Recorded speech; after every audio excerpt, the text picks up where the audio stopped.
But anyway, yes, so let's get started. We are starting chapter 22, and I want to do the whole chapter today. The whole chapter, it's a poem, it's a song of David, and let's read just the first. We'll start with the first verse. The first verse is actually just an introduction to the song. David addressed the words of this song to the Lord after the Lord had saved him from the hands of all his enemies and from the hands of Saul. So it's interesting, by the way, and I think the English captures this well, where it doesn't say that David sang the song, but it says he addressed the words of the song to the Lord, okay? And I thought that was interesting, but it seems that there are a number of places where there is a song in the Bible, and it does use this form. In the Song of Moses, it does say, then Moses sang. But here, there are other places when it does talk about speaking. And there's one commentary that I saw that says sometimes the use of the word speaking, especially here, say speaking to God, but there is also can have a prophetic value to it as well, but which is interesting because if David is speaking to God, then it's going in the opposite direction of prophecy. But it's possible that the inspiration he has and some of the content he has is maybe at least the Holy Spirit or something that is part of him. So that's just a comment on that. But the most important part of this is helps us understand when was this said. And as we noted, the last few chapters of 2 Samuel, we said were sort of appendices that are not in order. And each one, the question becomes, when does this happen? So here it says, he says these words of praise, of song, on the day that the Lord saved him from his enemies and from Saul. So that would not be on the same day, but it would be a day that could see the conclusion of both of these serious challenges that David faced. So he was saved from Saul before he became king, because really up until right before Saul's death, Saul is still chasing him. And then Saul dies. So he's essentially saved from Saul with the death of Saul. And shortly after that, he becomes king, initially just of Judea and Hebron, and then later becomes king after the Civil War. He becomes king over all of Israel. Now, when it says enemies, okay, I think it's fairly clear that enemies are not Israel. In other words, he doesn't say me all his enemies. He says separately from Saul. So it's clear that the people who are trying to fight against him who are from Israel, such as Saul, and later when David becomes king after the death of Saul, there's a civil war that is maintained for a while by Saul's family and Saul's men. That is not enemies because they're from within Israel. These are his rivals. These are problematic people, but they won't be called enemies. Who are the enemies? As soon as David becomes king, especially once he settles the Civil War stuff, he is facing serious enemies. He faces the Philistines. He faces, which was a major battle. And of course, David had confronted the Philistines from the time he was a young man, when he goes up against Goliath. And then he is, at the beginning, Saul's chief of staff. So he's fighting against the Philistines then. And then, of course, after he becomes king. So the Philistines are a major problem, which he finally defeats. And he also has these wars against Ammon, Moab, and Edom, all of which we studied. And we remember that at some point early on in his kingdom, not at the first year, but, at some point towards the beginning, he does defeat all these enemies. So it's fairly clear that this song is said at that point, when he gets to a point where Saul is out of the way and the Civil War is out of the way and his enemies are out of the way. And now he can sit back and just kind of strengthen his reign and build up and develop the nation. And it is that time, probably about the same time, that he wants to build a temple.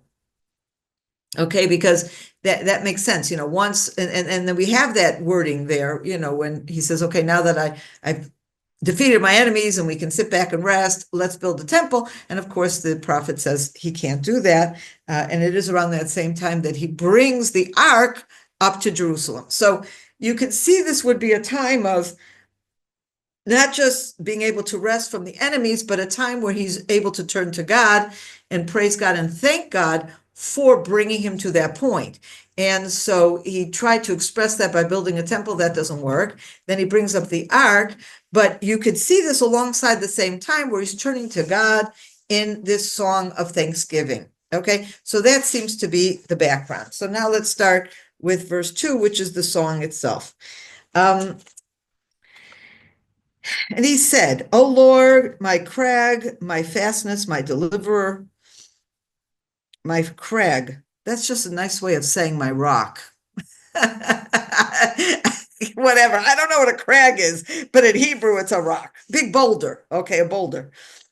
O God, the rock wherein I take shelter, my shield, my mighty champion, my fortress and refuge, my savior, you who rescue me from violence. All praise, I called on the Lord, and I was delivered from my enemies. So this is very general kind of language where he's basically just praising God for being, the strength, the shelter. He's our shield. He does everything. And we have this general idea that it is God who delivered him from his enemies, but it's in the context of this general praise that he gives to God. And then he's going to get much more specific. And I want to read the bulk of the song. Now I'm going to read it once, and then we'll go back and take it apart a little bit. For the breakers of death encompassed me. Okay, they say breakers, it's waves. Okay, that's what this is, waves. And we're going to pay attention as we read this, how many different images that have to do with water show up in this poem. So for the breakers, or I don't know why it's breakers. I guess, waves. There's a word for like breakers, but it means waves, whatever. For the waves of death encompassed me, the torrents of Belial. The torrents meaning here, it's torrential rivers, okay? That's what the Hebrew is, very fast current moving rivers. The snares of Sheol encircled me, the coils of death engulfed me. In my anguish, I called on the Lord, cried out to my God. In his abode, he heard my voice. My cry entered his ears. Then the earth rocked and quaked. The foundations of heaven shook, rocked by his indignation. Smoke went up from his nostrils. From his mouth came devouring fire. Live coals blazed forth from him. He bent the sky and came down, thick cloud beneath his feet. He mounted a cherub and flew. He was seen on the wings of the wind. He made pavilions of darkness about him. Dripping clouds, huge thunderheads in the brilliance before him, blazed fiery coals. The Lord thundered forth from heaven. The Most High sent forth his voice. He let loose bolts and scattered them, lightning and put them to rout. The bed of the sea was exposed. The foundations of the world were laid bare by the mighty roaring of the Lord at the blast of the breath of his nostrils. He reached down from on high. He took me, drew me out of the mighty waters. He rescued me from my enemies so strong, from foes too mighty for me. They attacked me on my day of calamity, but the Lord was my stay. He brought me out to freedom. He rescued me because he was pleased with me. Oh, I went further than I was going to go. Okay, I actually only wanted to go through verse 16. Okay, we'll get afterwards the rest. The bed of the sea was exposed. The foundations of the world were laid bare by the mighty roaring of the Lord at the blast of the breath of his nostrils. Okay, so this is so first of all, we can see what is he talking about. He's talking about he starts out describing his distress, describing situations that he was in that were terrifying, that were threatening, that death was at his door, so to speak. And through this suffering, he calls out to God, and God answers. And then we have images of God through his anger, through his power, coming in and saving him, etc. Okay. And as I mentioned earlier, we have these various images having to do with water. So first of all, in verse 5, we saw the first one, the breakers or the waves of death.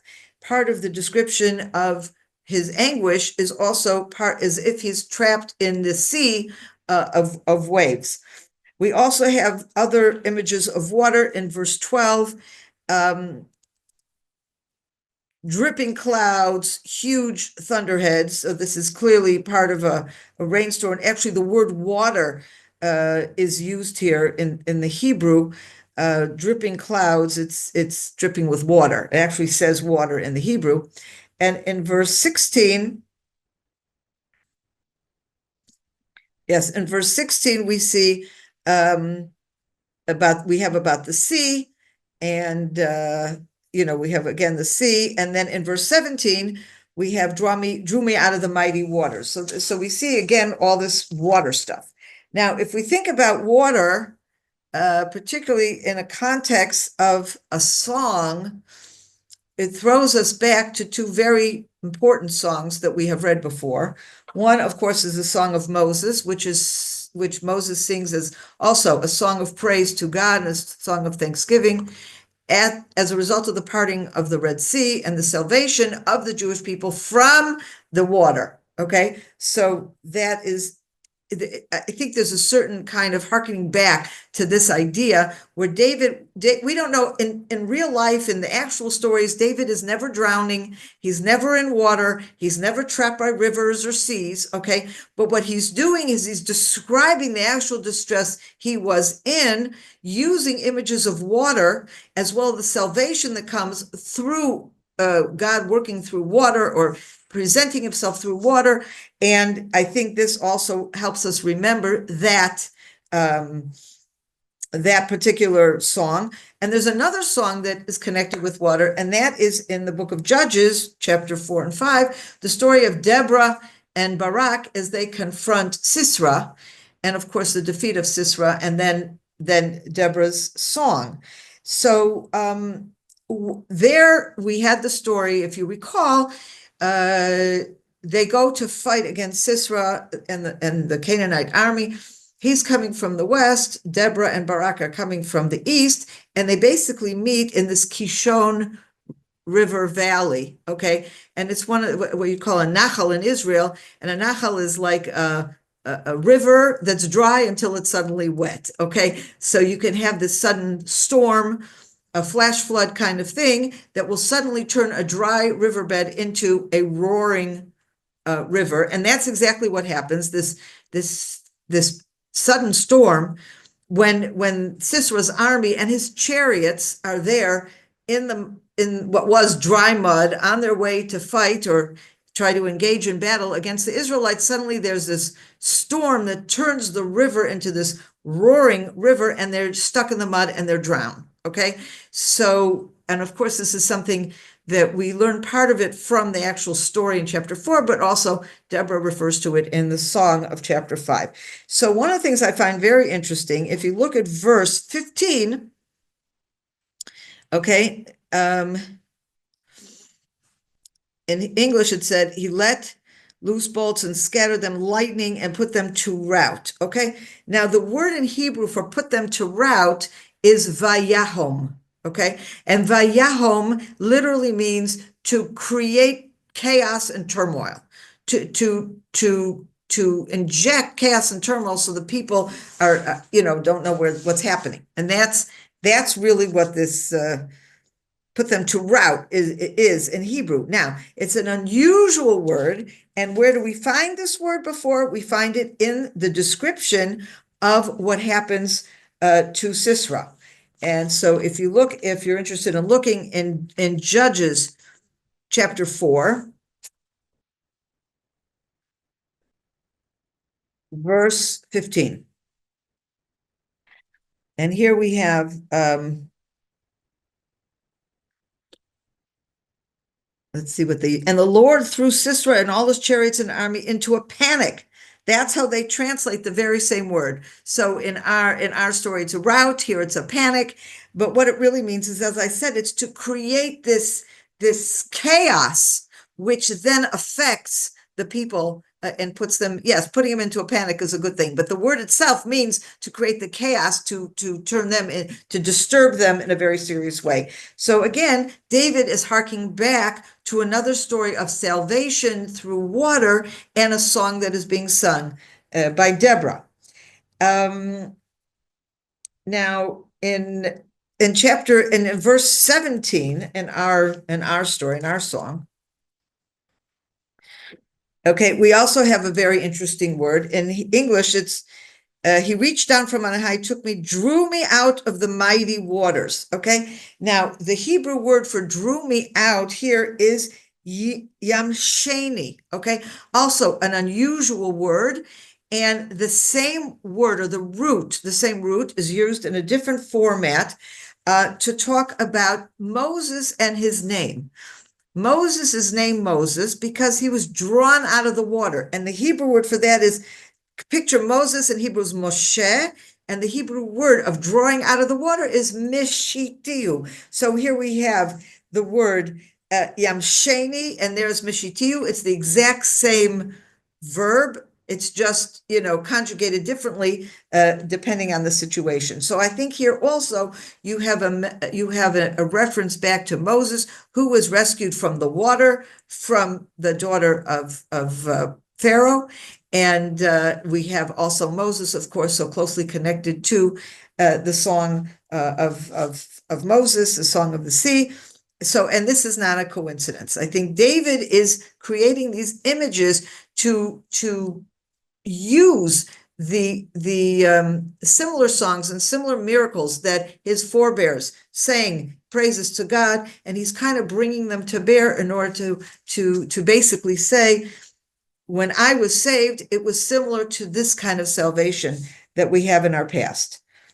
Now, starting with verse 8 until through verse 16, he's taught, whereas at the beginning, the first, from verse 2 through verse 7 is a description of David's suffering and his trouble. And beginning in verse 18 into verse 16, the subject matter here is on the appearance of God, how God comes and saves him. And here, if we're looking at some of the descriptions, other than the water descriptions, which we discussed, we see description using words that remind us in many ways of the revelation in Sinai. We have smoke, we have fire, we have a cloud, we have let me see, how does it say? Wings of the wind, this idea also of wind. And we have this word of thundering from the sky. Let me see if I can find where that is exactly.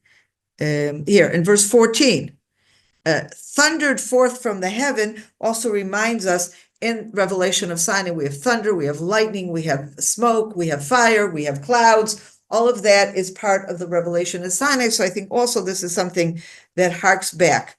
Now also, so far we have the Exodus from Egypt, we have Revelation at Sinai, two major miraculous events in the history of the nation of Israel that David is using these descriptions. And we can also see a precedent for that because Deborah herself, when she's singing her song, also harks back to Sinai. And if we look at that, Judges chapter 5, verse 5, she says it very specifically. She says, one second. Why do I have verse 5? Verse 5, it's not. Here we go. Yes, verse 5. The mountains quaked before the Lord, hymn of Sinai before the Lord, God of Israel. Well, that's a bad translation. The mountains quaked. What it really says is that the mountains dripped. Again, we have a water image here. The mountains drip before the Lord. This is Sinai. That's what it says in Hebrew. This is Sinai before the Lord, God of Israel. This is Sinai. And I think that, when she's very specific because she's saying the miracle that we just had, that we just experienced is like Sinai.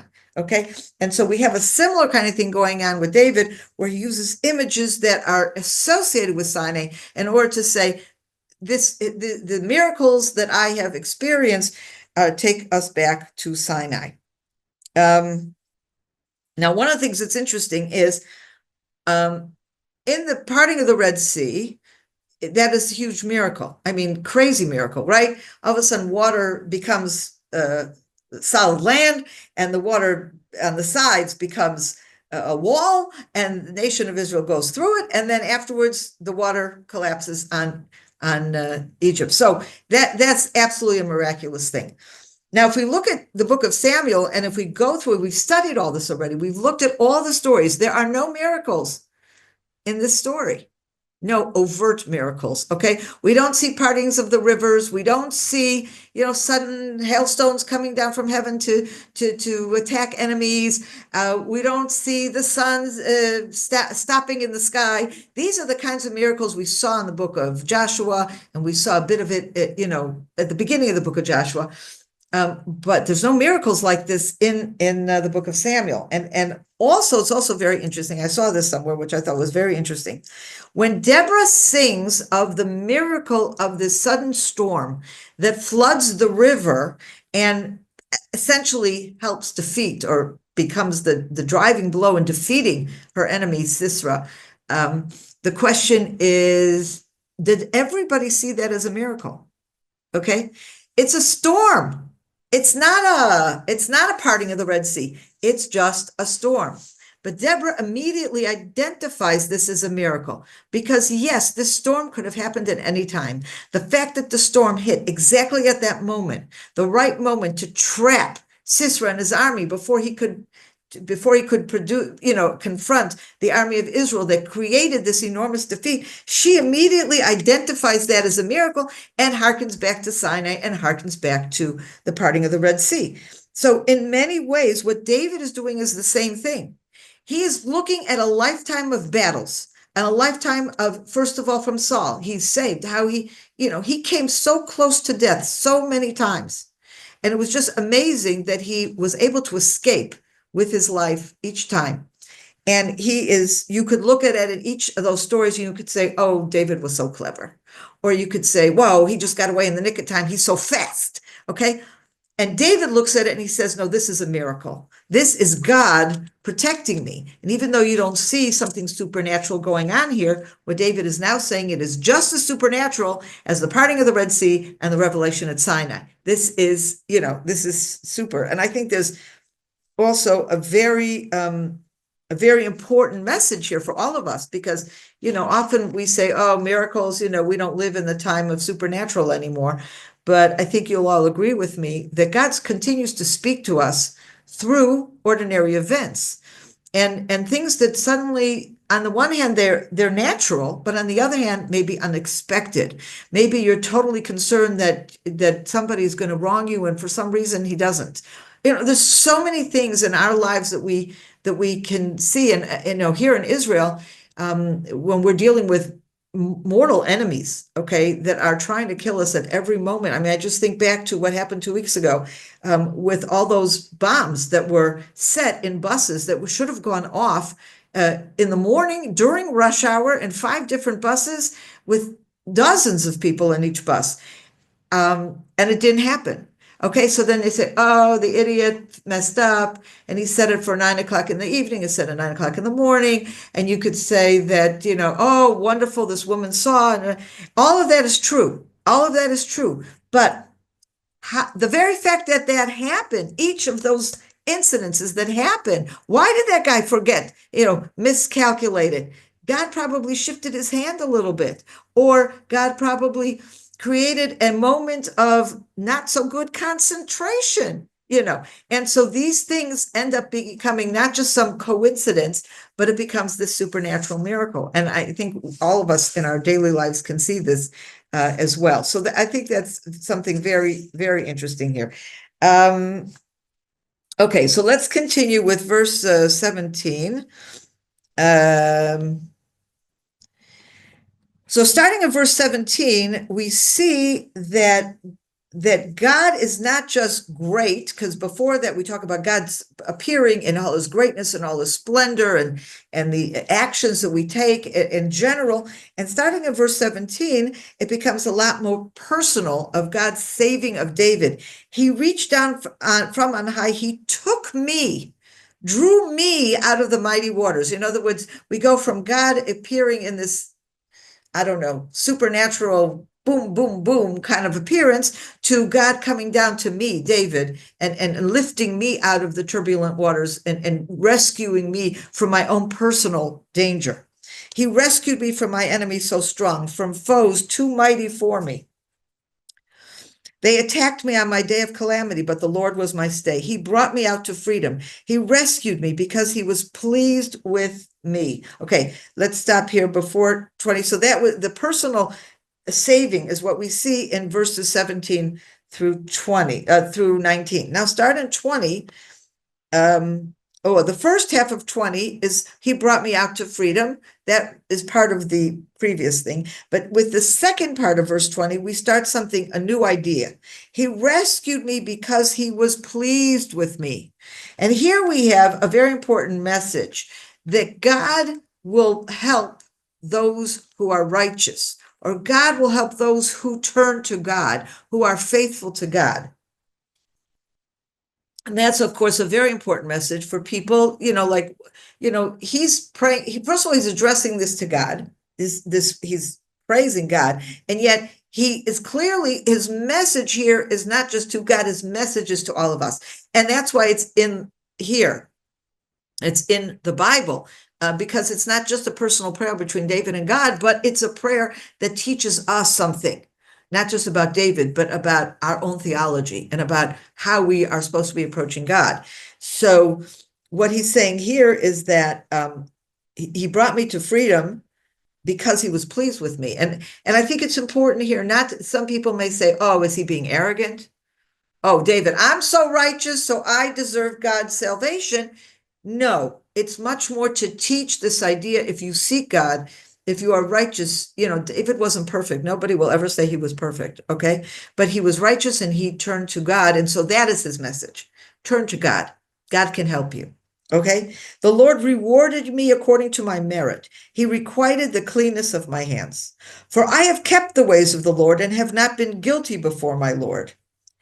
And this, by the way, is one of the things that people believe this had to have been said before he sinned with Bathsheba and before his downfall and the revolt of his son Absalom, and things kind of go downhill from that point on, that he comes before God with a much cleaner slate than he would have been if this was after what happened with Bathsheba.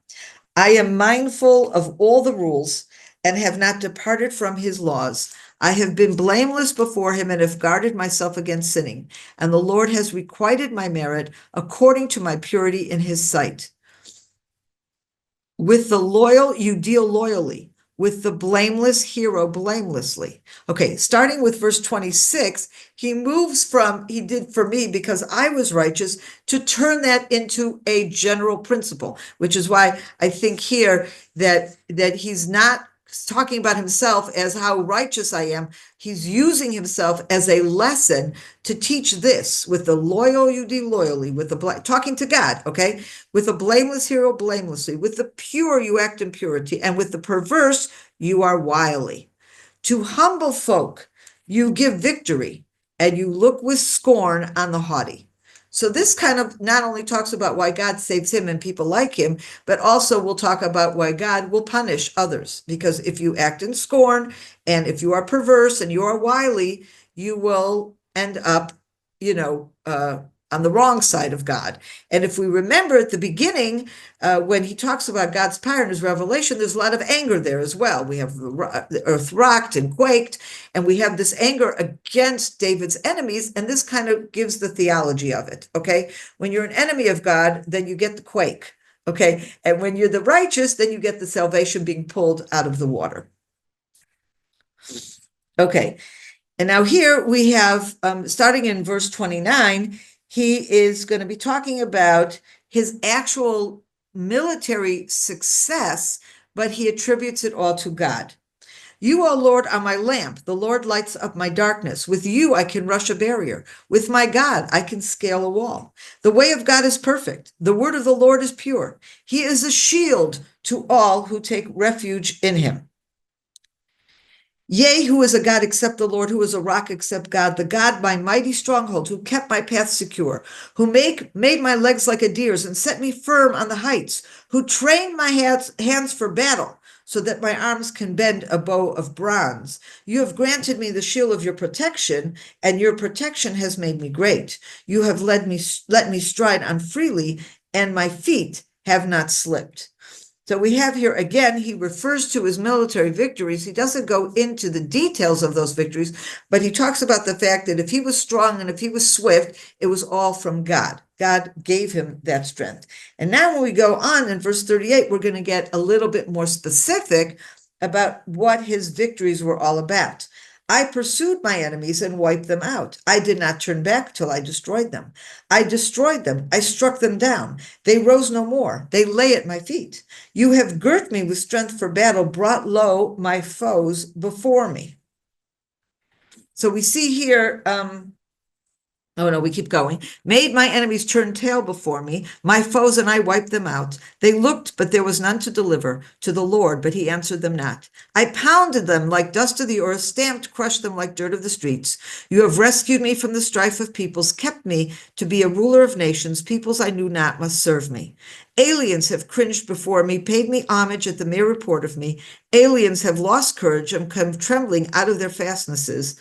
The Lord lives. Blessed is my rock, exalted be God, the rock who gives me victory. So here in this section, again, we see he's more specific. If in verses 29 to 37, he was talking in general about how God has given him strength and taught him how to do battle.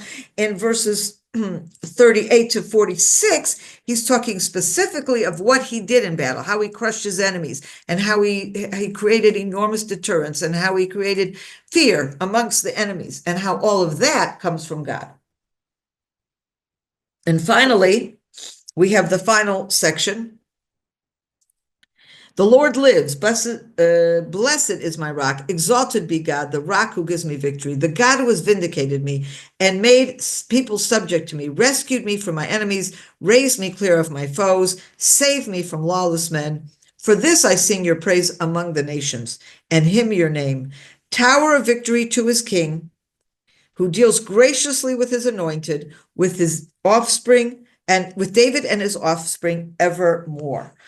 And he ends, of course, with this amazing praise to God, which very much parallels the first section. If the first section talks in general about God is my rock, my fastness, my deliverer, my take shelter, my shield, my mighty champion, here he's talking very specifically, not just his power, but the power who gives me my victory, the power who enabled me to be victorious over my enemies.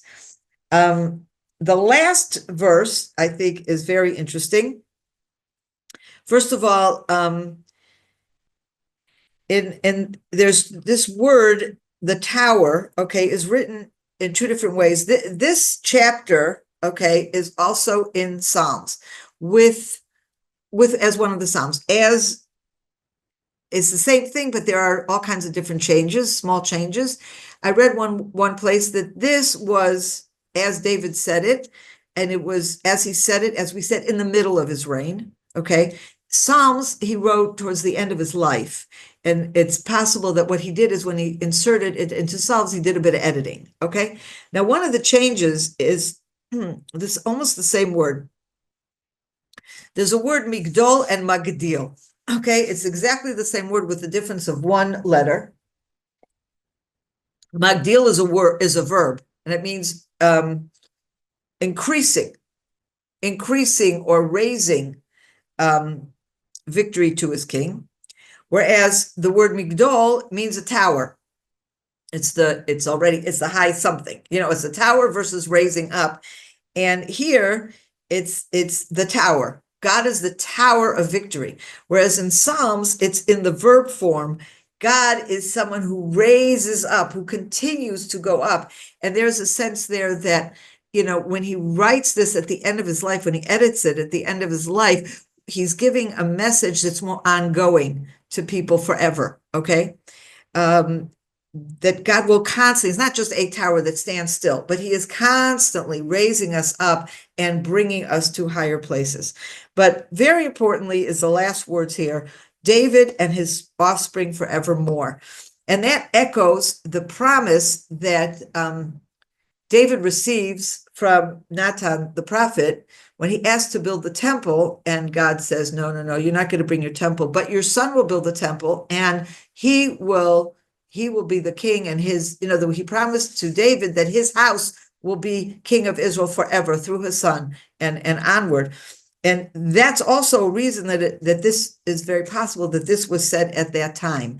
Another proof that he would have been sitting back, he's rested from his enemies, he asked to build the temple, God says no, but does promise him that there is this eternal dynasty of David that will rule forever. And so David, on the one hand, turns to this song, perhaps in place of or in addition to his desire to build a temple, but this, instead of building a temple as a way of expressing thanksgiving, he's going to sing the song or compose the song as a way of expressing his thanksgiving. But here we have at that last word, reflection of this promise that God has just made to him. That's the chapter. Anybody have any questions? We did that fast, but yeah, I have a question back on verse 3. Yeah, the word violence in there in Hebrew is het mem samek, which is Hamas. Is that the same way that you spell Hamas, the terrorist group? It is. Hamas appears somewhere else, actually in a few places, but the first place that it appears in the Bible is Noah, when the scripture describes the iniquities and the sins of Noah's generation, as a result of which God brings the flood. He talks about Hamas. And Hamas has been interpreted to be theft. Okay, a society built on theft, no respect for one another's property, no respect for rules, no respect for anything. And it could actually be worse than theft. It could be just a country a society that is based on crime. Here it translates as violence. I don't know why, actually, because I think I haven't seen that before, in other contexts. But it's definitely a word that refers to serious crime that undermines a healthy society. But Thank no, you. it has nothing to do. Hamas is an Arab word. I don't think it has anything to do with this. It may even it's an Arab word. Okay. Yeah, Hamas is an Arab word. It's how they call themselves.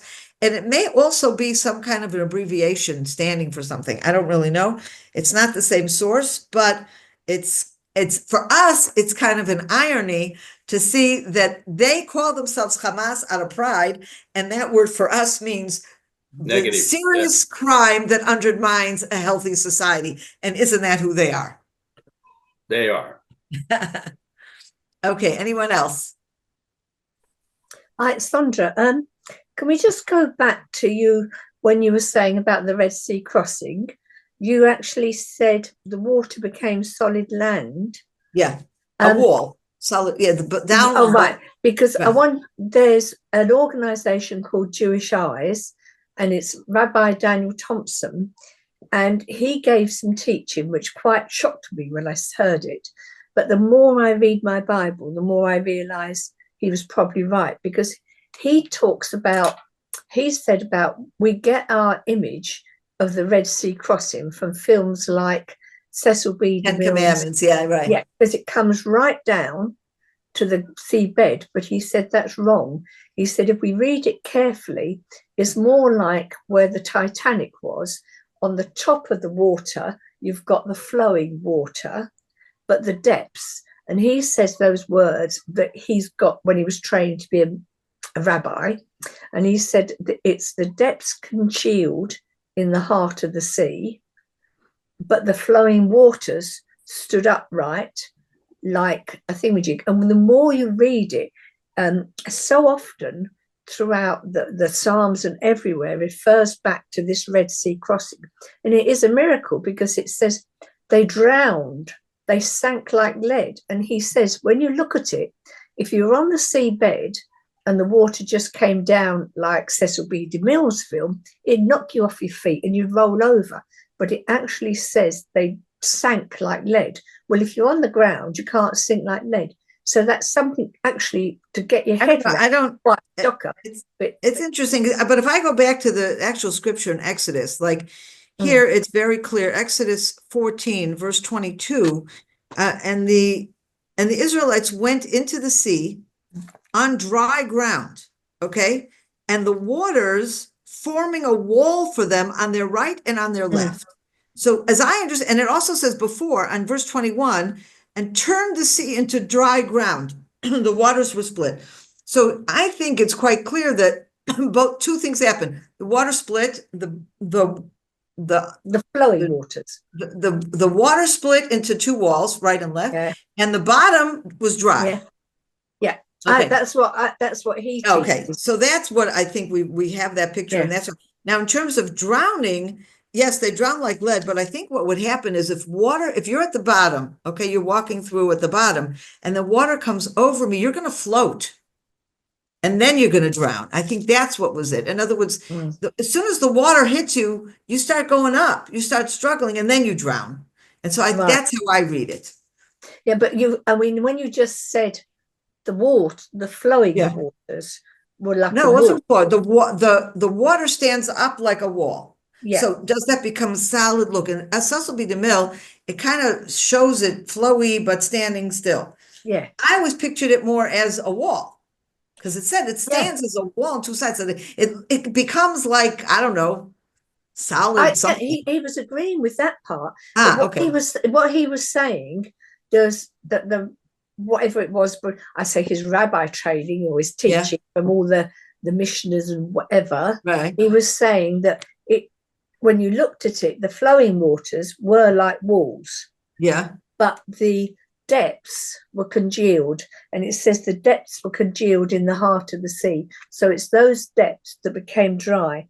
I used the King James Version, and it says, when the things are in italics, they're put there sometimes to help us. And it doesn't actually say the sea became dry land. It just says the sea became dry. No, it says it became dry land. It says Yabashah.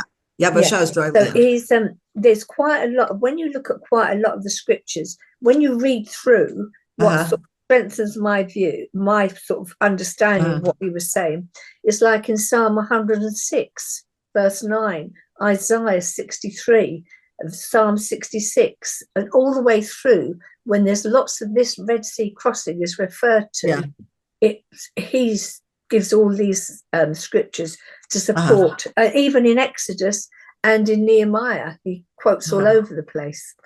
Okay, it's possible. So it was, when the first time I heard it, I thought, oh, no way. But then the more I picture the Titanic and the flowing waters, and when you look at the Titanic on the seabed in that depth, which hardly moves, you think, what a God of miracles. And she was saying, like, miracles. What a miracle, you know? Well, no matter how you picture it, with you. No matter how you picture it, I think there's no question that the whole parting of the Red Sea was totally supernatural. And you know, and that's also, it's very interesting, this whole relationship to the supernatural. These two events that are critical and the most supernatural of events. One is the parting of the Red Sea and the other is the revelation at Sinai. Okay, these are major supernatural events. And yet that same generation who had just gone through the parting of the Red Sea saw with their own eyes these miracles, right? Then they come into the desert and just a few weeks later is the revelation at Sinai, right? And whoa. And what happens just like really days later, a couple of weeks later, what happens? They build a golden calf. Yeah. So it's also something to remember that, you know, you would think that you're going to be able to prove God and create lasting faith, the more miraculous, the more supernatural, you know, the more fire and whatever you can produce. But on the other hand, it really doesn't last. It's not the lasting effect. The real effect is faith that is created seriously through understanding, through study, through hard work. And so I think what's happening here is we see in David is a mature man of faith. He has gone through all kinds of things that there is no parting of the Red Sea that came in to help him. He had to work hard. He had to use his own ingenuity and his own strength and his own talents. But yet he recognizes that it is God who's behind all of that and likens it to a supernatural thing. But the truth of the matter, it's David's experience that creates the lifelong basis for faith much more than the parting of the Red Sea, which kind of goes poof, So I think that's also something interesting to keep. Anyway, any other comments? Great seeing you all today. Hi, Joyce. We also saw each other last week. Glad to be back. It was so good to see you last week. Yes, it was wonderful. It was great. All right. Bye-bye, everybody.